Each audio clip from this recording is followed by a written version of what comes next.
And back on the continent, it's only been days after Ethiopian Prime Minister Haillemariam Desalegn ended a high-profile visit to Egypt. But reports now suggest he has rejected a call by Egypt to have the World Bank arbitrate the standoff over sharing of River Nile waters. The state-run news agency, the Ethiopian News Agency, has quoted Desalegn as having said it is possible for the two nations to reach an agreement through cooperation and with a spirit of trust.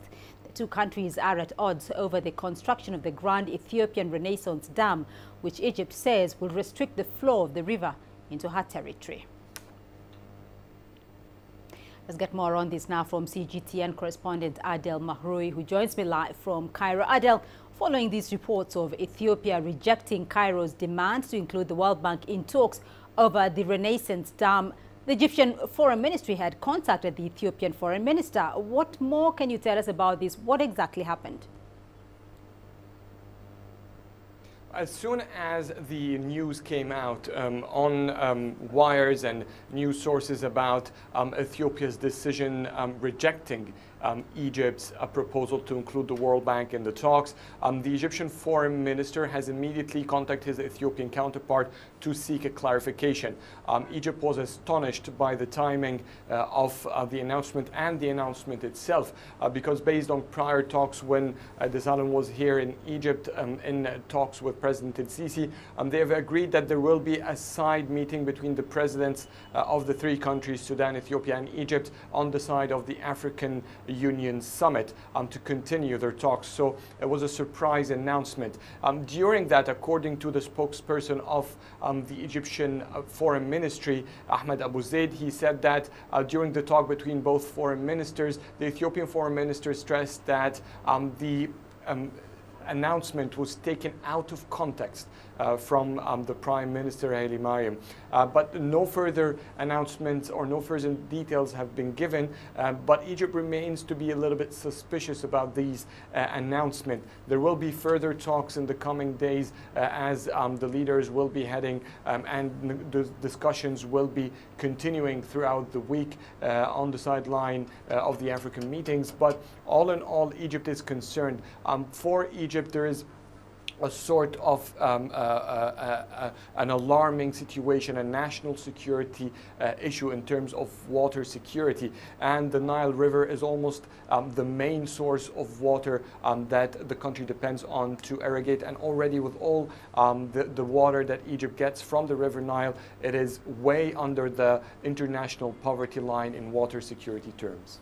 So if you do look at it as a kind of a surprise turn of events, so from Egypt's point of view then, what should be the way forward on this matter? Well, Egypt is still depending greatly on negotiations, and it has been hoping for a very long time that peaceful talks and deepening partnership with Ethiopia would be the only way out of the problem. When Desalegn was here in the past couple of days, they have signed, both countries have signed a lot of MOUs that shows interest to deepen Egyptian investments in Ethiopia, which is estimated to be around $750 million, and they want to increase that as well.